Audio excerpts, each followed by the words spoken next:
Class 12 board exams में सिर्फ 15 दिन बचे हुए हैं और इस टाइम पे तुम्हारी एकदम हालत खराब हो रखी होगी कि भैया पूरा सिलेबस कंप्लीट करना है। प्री बोर्ड्स के अंदर 50 से 60% स्कोर कर रहे हैं, पेरेंट्स के ताने मिल रहे हैं। अगले 15 दिन में क्या स्ट्रैटेजी फॉलो करनी है, क्या चीज़ें फॉलो करनी है जिससे मैं 90%, 95%, 97% तक स्कोर कर लूँ। देखो डरो मत, मेरी भी हालत तुम्हारे ही जैसी थी। मेरे पास भी 15 से 20 दिन बचे हुए थे, मैंने भी पूरा सिलेबस कंप्लीट नहीं कर रखा था। मेरे भी प्री बोर्ड्स के अंदर 50 से 60% आए थे, लेकिन स्टिल मैंने उन 15 दिनों के अंदर 10 से 12 घंटे हर दिन मेहनत करी, पूरी जी जान लगा के मेहनत करी और फाइनली आई स्कोर 91.2%।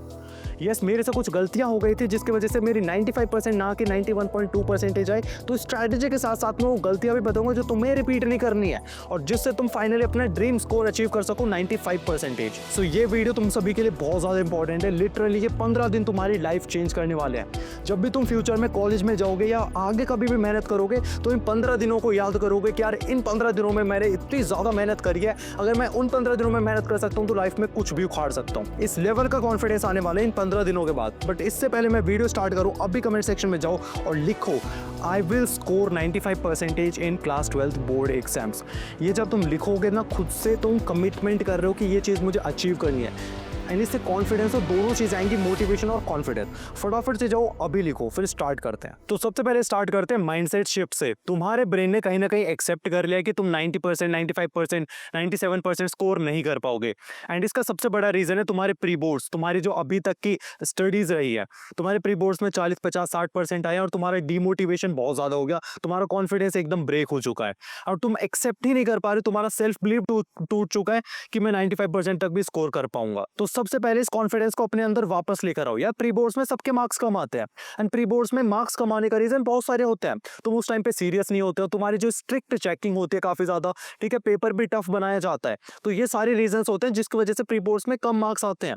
लेकिन इसका मतलब ये नहीं है कि तुम्हारे 60, 70, 40% नंबर प्री बोर्ड्स में है तो तुम बोर्ड्स के अंदर भी उतना स्कोर करोगे, बिल्कुल भी नहीं।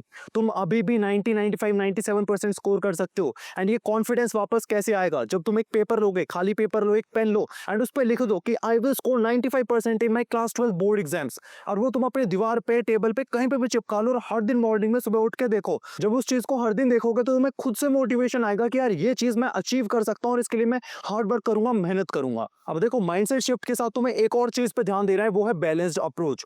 बहुत सारे बच्चे जेईई नीट की तैयारी कर रहे हैं वो क्या करते हैं, कोई बच्चा पीसीएम पे फोकस करता है, कोई पीसीबी पे फोकस करता है, जो साइड के सब्जेक्ट्स है, इंग्लिश हो गया, फिजिकल एजुकेशन हो गया, कंप्यूटर साइंस हो गया, उन्हें स्किप कर देते हैं। देखो एक सिंपल सी बात समझो, अगर तुम्हारे टारगेट 95% स्कोर करना है तो 95% से 3 सब्जेक्ट्स पढ़ने से नहीं आएगी, तुम्हें 5 के 5 या 6 एक्स्ट्रा जितने भी सब्जेक्ट्स हैं सब में अच्छा स्कोर करना पड़ेगा, तभी तुम 95+% स्कोर कर पाओगे। मेरा एग्जांपल लेते हैं, मेरे केमिस्ट्री में थे 95 मार्क्स, मैथ्स में थे 94 मार्क्स एंड फिजिकल एजुकेशन में 97, लेकिन इंग्लिश में थे मेरे 81 एंड इसी के साथ में फिजिक्स में थे मेरे 89। अब यहाँ पे तुम देखोगे इंग्लिश और फिजिक्स में मेरे काफी कम मार्क्स रह गए, जिसकी वजह से मेरी ओवरऑल परसेंट 91.2% थी। लेकिन अगर मैं फिजिक्स और इंग्लिश में और अच्छा स्कोर कर लेता तो इजीली 95% स्कोर कर सकता था। तो तुम्हें हर एक सब्जेक्ट को इक्वल टाइम देना है या फिर स्पेसिफिक टाइम जरूर देना है। लेकिन अब तुम्हारे मन में सवाल आएगा कि भैया ठीक है, बैलेंस्ड अप्रोच हम फॉलो करेंगे, लेकिन अगले 15 दिन में क्या स्ट्रैटेजी फॉलो करनी है, कैसे सिलेबस कंप्लीट करना है, किस सब्जेक्ट को कितना ज्यादा टाइम देना है, किस सब्जेक्ट को पहले करना है, बाद के लिए कौन से सब्जेक्ट छोड़ने हैं, तो ये सारी स्ट्रैटेजी बताओ। तो अब जो हम तीसरा पॉइंट कवर करेंगे वो है लास्ट 15 डेज का कंप्लीट रोड मैप बताऊंगा, कंप्लीट प्लान बताऊंगा, इसे अच्छे से फॉलो करना है। तो तुम्हारी स्क्रीन पे एक डेट शीट दिख रही होगी, ये तुम्हारे जितने भी क्लास 12 के बोर्ड के एग्जाम्स होने वाले हैं उनकी डेट शीट है। तो सबसे पहले पेपर है तुम्हारा फिजिकल एजुकेशन का 18 फरवरी को, फिर तुम्हारा फिजिक्स का पेपर है 20 फरवरी को, फिजिक्स में सिर्फ 1 दिन का गैप है। फिर तीसरा पेपर है केमिस्ट्री का 28 फरवरी को जिसमें 7 दिन का गैप है। फिर है मैथ्स का 9 मार्च को जिसमें 8 दिन का गैप है, और फिर है इंग्लिश का 12 मार्च को जिसमें 2 दिन का गैप है। एंड फिर बायोलॉजी का आता है 27 मार्च है जिसमें बहुत ज्यादा गैप है। तो यहाँ पे तुम गैप से अंदाजा लगा सकते हो कि केमिस्ट्री मैथ्स में तो ठीक ठाक गैप है, लेकिन फिजिक्स और इंग्लिश में बहुत कम गैप है। तो तुम्हें क्या करना पड़ेगा, ये गैप यूटिलाइजेशन करना पड़ेगा, क्योंकि तुम्हारा क्या होगा कि 15 दिन बचे हैं। अब इन 15 दिनों में तुम A to Z सारा सिलेबस कंप्लीट नहीं कर पाओगे, तो तुम्हें क्या करना पड़ेगा, ये 15 दिन यूज करने हैं, उसके साथ में गैप का भी यूटिलाइजेशन करना है। एंड इस चीज पर हम आगे आते हैं कि आगे इन 15 दिनों में कैसे करना है। लेकिन इससे पहले आपको एक और इंपॉर्टेंट चीज पर ध्यान देना है, वो है कि आपके जितने भी चैप्टर्स हैं क्लास 12 के, जितने भी चैप्टर्स हैं फिजिक्स, केमिस्ट्री, मैथ्स के, उन्हें 2 कैटेगरी में डिवाइड कर लेना है। फर्स्ट कैटेगरी स्ट्रॉन्ग चैप्टर्स और second category weak chapters. Strong chapters वो कैटेगरी जिनकी थ्योरी कंप्लीट है, ठीक है, न्यूमेरिकल्स भी कर लेते हो, तो उनके तुम्हें जस्ट क्वेश्चन प्रैक्टिस करनी है। और वी कैटेगरी वो चैप्टर्स है जिनकी ना तुमने थ्योरी अच्छे से करी है, ना तुमने क्वेश्चन प्रैक्टिस न्यूमेरिकल्स वगैरह बनते हैं, तो वो सारे वीक कैटेगरी में आ जाएंगे। और गाइस आगे बढ़ने से पहले मैं आपको ऑनेस्टली एक बात बताना चाहता हूँ, एंड ये बात स्पेशली उन बच्चों के लिए जिनका जेईई का एग्जाम उतना अच्छा नहीं गया। देखो, जेईई एक एग्जाम है, ये फाइनल वर्डिक्ट नहीं है। बहुत सारे स्मार्ट स्टूडेंट्स इस एग्जाम के अंदर अंडर परफॉर्म कर जाते हैं, तो इसका मतलब ये नहीं कि उनका फ्यूचर खत्म है। अभी बोर्ड्स आ रही है और मैं ऑनेस्टली बोल रहा हूँ कि ये तुम्हारे लिए फ्रेश रीस्टार्ट बटन हो सकता है। और इसी बीच में देख रहा हूँ कि काफी स्टूडेंट्स एनआईएटी का एनएटी एग्जाम को एक्सप्लोर कर रहे हैं। ये एग्जाम सिर्फ रैंक नहीं देखता, बल्कि प्रॉब्लम सॉल्विंग एबिलिटी और टेक एप्टीट्यूड चेक करता है।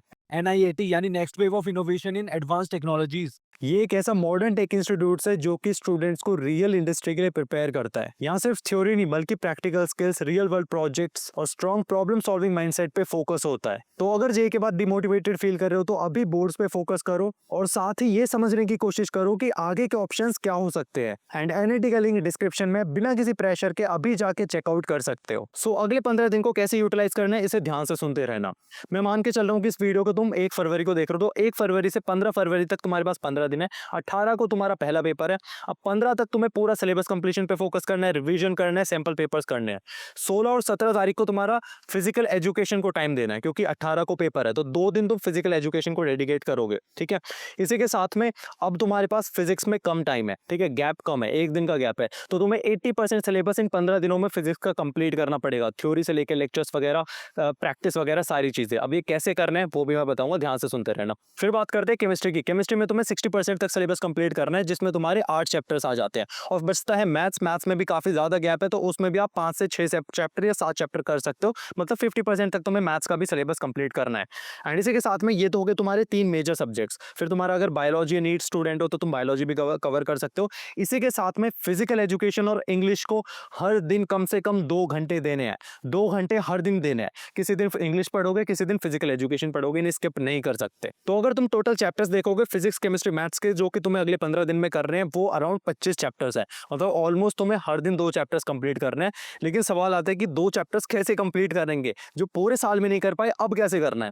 देखो, पूरे साल में इसका मतलब ये तो नहीं तुमने कुछ नहीं पढ़ा, तुमने बहुत सारे स्ट्रॉन्ग चैप्टर्स भी होंगे, ठीक है। इसी के साथ में क्या होगा कि हर दिन 2 चैप्टर्स को कैसे कंप्लीट करना है, वन शॉट्स का यूज करो, ठीक है। यूट्यूब पे इतने सारे वन शॉट्स मिल जाएंगे, कौन कौन से वन शॉट फॉलो करने हैं वो मैं वीडियो के आगे बताऊंगा, प्रॉपर चैनल्स बता दूंगा, एंड तक सुनते रहना। वन शॉट से अपना सिलेबस कंप्लीट करो, या फिर तुमने ऑलरेडी किसी चैप्टर्स के नोट्स बना रखे हैं तो नोट्स से रिवीजन करो।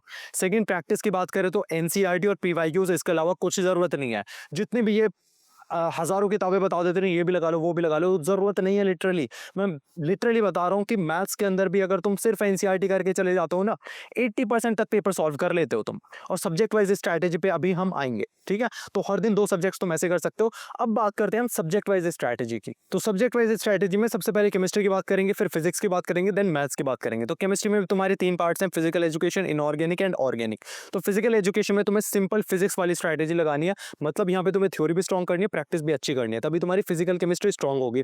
तो इसके लिए तुम्हें एक सबसे पहले हर एक चैप्टर की फॉर्मूला लिस्ट बना लेनी है, जिससे तुम्हारे सारे फॉर्मूला एकदम माइंड में होने चाहिए। सेकंड, सिर्फ फॉर्मूले से काम नहीं चलेगा, वो फॉर्मूला कैसे डिराइव हुआ, कुछ कुछ स्टेप्स होते हैं, वो स्टेप्स भी फॉलो कर रहे हैं। फॉर एग्जांपल इलेक्ट्रोकेमिस्ट्री हो गया, केमिकल काइनेटिक्स हो गया, तुम्हें अगर स्टेप्स आते हैं तो तुम क्वेश्चंस को इजीली सॉल्व कर पाओगे।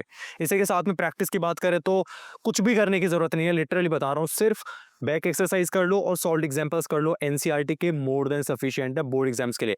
इसी के साथ में कुछ पीवाईक्यूज कर सकते हो। अब इनऑर्गेनिक की बात करते हैं। अब इनऑर्गेनिक केमिस्ट्री तुम कितना भी कह लो कि भाई समझ लो, स्टार्टिंग में तुम समझ सकते हो, अंडरस्टैंडिंग के लिए अच्छा होता है, लेकिन एग्जाम से पहले रटना ही होता है, क्योंकि पेपर में लिख के आनी चीज़ें याद होनी चाहिए। तो सबसे पहले जितने भी रिएक्शंस हैं उनकी लिस्ट बना लो प्रॉपर, ठीक है। अगर लिस्ट बना लोगे तुम्हारे लिए काम आसान हो जाएगा, तुम रिवाइज इजीली कर पाओगे। इसी के साथ में एक्सेप्शंस जितने हैं उनकी एक अलग से लिस्ट बना लो, ठीक है। ये सारी चीज़ें इनऑर्गेनिक केमिस्ट्री तुम स्ट्रॉन्ग कर सकते हो, पूरी स्ट्रॉन्ग कर सकते हो। तीसरी बात करते हैं ऑर्गेनिक केमिस्ट्री। इस सब्जेक्ट से बिल्कुल डरने की जरूरत नहीं है।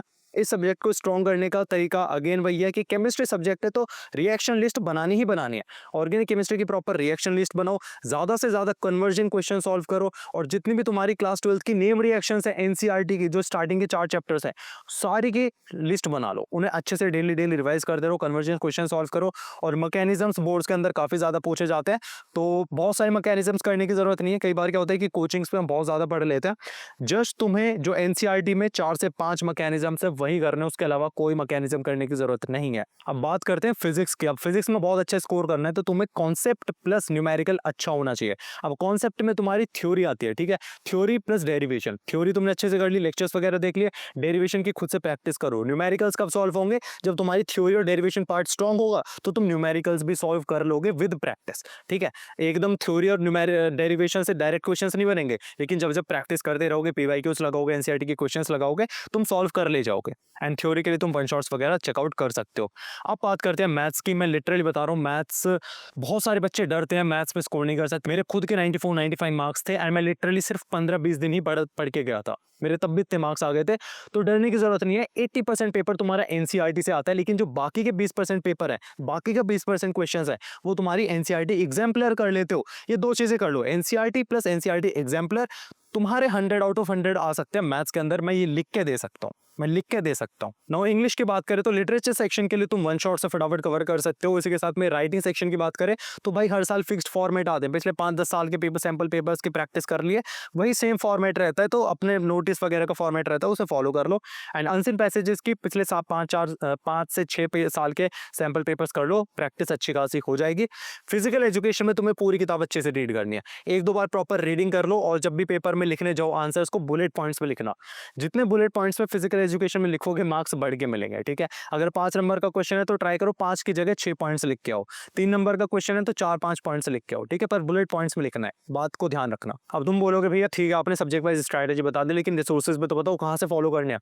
देखो तुम्हें 4-5 चैनल बता रहा हूँ, बहुत अच्छे से वन शॉट वगैरह फॉलो कर सकते हो। फर्स्ट इज एनसीईआरटी वाला, यहाँ पे तुम्हें सारे सब्जेक्ट्स के वन शॉट मिल जाएंगे। सेकंड, अपनी कक्षा के लेक्चर्स भी काफ़ी ज़्यादा इंपॉर्टेंट है, इन्हें भी चेकआउट कर सकते हो। तीसरा, केमिस्ट्री के लिए भरत पंचाल सर के लेक्चर्स देख सकते हो। पांचवा, लर्नो हब चैनल को फॉलो कर सकते हो, सॉरी चौथा। एंड पांचवा, आप नेहा अग्रवाल मैम के मैथमेटिकल इंक्लाइंड चैनल है, उस पर तुम क्लास 12th मैथ्स कवर कर सकते हो। तो इन पांचों चैनल्स में से जो भी बेस्ट लगे उसे फॉलो कर सकते हो। सेकेंड, इसकी बात करते हैं प्रैक्टिस की। प्रैक्टिस में तुम्हें एनसीईआरटी एग्जाम्पलर और पीवाईक्यूज, इसके अलावा कुछ करने की जरूरत नहीं है। कोई भी किताबें साइड कर दो, नहीं करनी है बिल्कुल भी, बस वही करो, ठीक है। सो यही था आज की वीडियो में। आई होप आप इस वीडियो में बताई गई हर एक चीज़ को अच्छे से फॉलो करोगे। आई होप आपने ये सारी चीज़ें पेन नोटबुक में लिख ली होंगी, इन्हें लिख के फॉलो करना। देखो बच्चे बहुत सारी वीडियो देखेंगे, लेकिन जो एग्जीक्यूट करेगा वही फाइनली अपना ड्रीम स्कोर अचीव करने वाला है। अभी तो तुम्हें इस वीडियो को देख के बहुत ज़्यादा मोटिवेशन मिलेगा कि यार मैं तो आज से पढ़ूंगा, 10 घंटे 12 घंटे पढ़ूंगा और अपना ड्रीम स्कोर अचीव करके रहूंगा।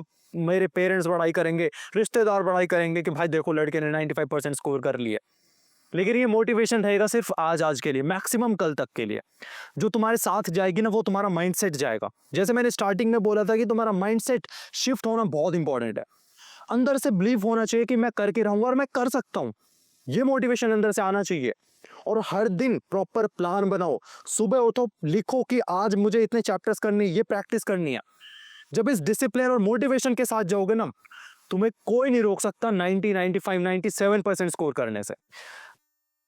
बस इस वीडियो को फॉलो करो। Till then keep learning, keep working hard. और जब बोर्ड्स का रिजल्ट आएगा, इस वीडियो के कमेंट सेक्शन में आना और लिखना कि भैया मेरे इतने % स्कोर किया है मैंने। Bye bye.